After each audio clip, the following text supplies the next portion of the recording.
Mabilisang luto po ito ng ating binagoongan. Pag nakita natin na medyo nag-ano yung sibuyas, lalagay na po natin yung ating kamatis.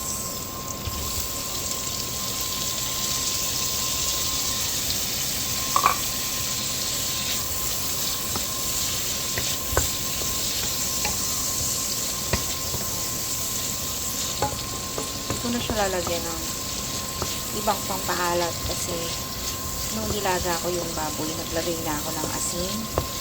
Tapos mamaya, lalagyan pa natin siya kasi ng bagoong. So, baka sobra naman ng alat. Ayaw naman natin siya ng maalat na maalat. Patayin ko muna yung aking exhaust.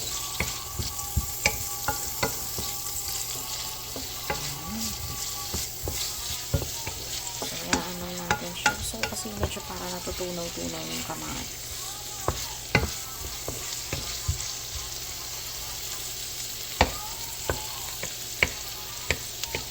Piris-piris ko talaga yung kamatis. Tapos yung apo.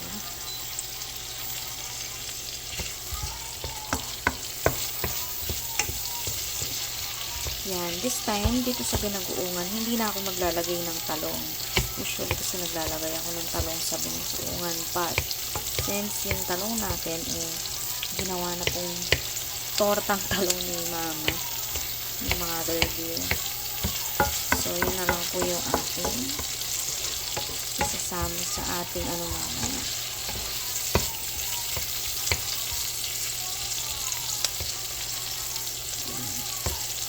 Ang sarap na tortang talong at sasamahan ng binagoongan. Okay? Pag medyo nabalat-balatan na natin yung ating kamatis. Nabalat-balatan na siya. Ay ilalagay na natin yung ating baboy. Siguro itong baboy halos 1 kilo ng baboy. Madami siya. Favorite po kasi ni Ronald to.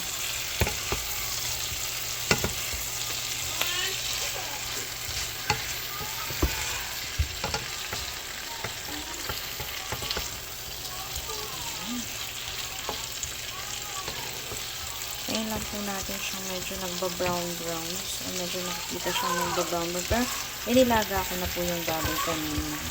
And then, igigisa lang natin siya ngayon.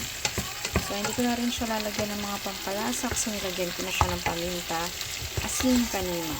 Habang nilaga. At saka isang maliit na sibuyas. Habang nilaga. So, nag-coat na yung ano dyan. Nanuot na yung lasa dyan sa baboy natin. Okay, so, hintayin lang natin siya. Then, lalagyan natin siya ng bagoong. Okay, naglagay na rin po ako dyan ng siling haba. Isang piraso. Ito ay optional lang naman kung gusto nyo po na medyo may-kit lang ng konting and then, anghang. Lagyan natin siya ng bagoong. Sabi ko nga, hindi ko na rin pakakarami. Ayan. Masarap po yung brand ng bagoong ng Barrio Fiesta. Yung red. Medyo spicy siya. So, lagyan natin siya. Ang konti.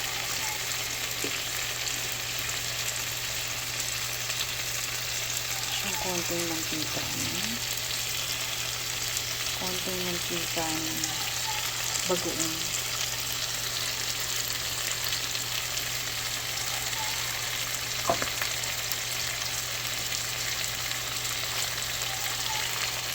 Sarap. Ano ito na. So, ito, isisin na lang din natin ulit. Pagkatapos natin siyang halo-halo. Sarap.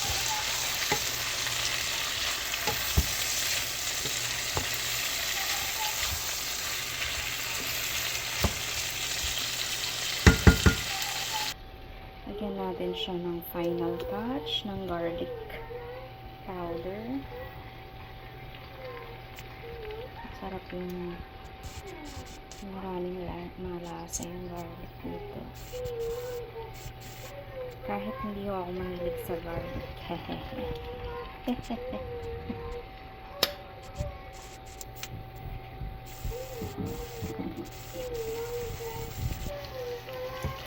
Okay, so halo-halo lang din tayo ulit.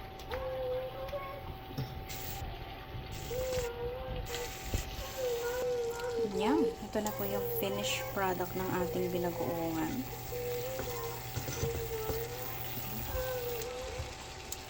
Malambot na po yung ating pork. Tsaka talaga lumabas na yung nagmanti-mantika na siya.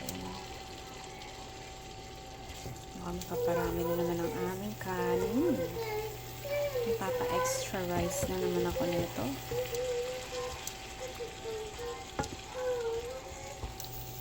Okay, so this is for the lunch po namin mamaya. Ito yung pinapanood ng baby ko. Okay, so patay na tayo ng ating apoy. Thank you. Till next lutuan po. See ya!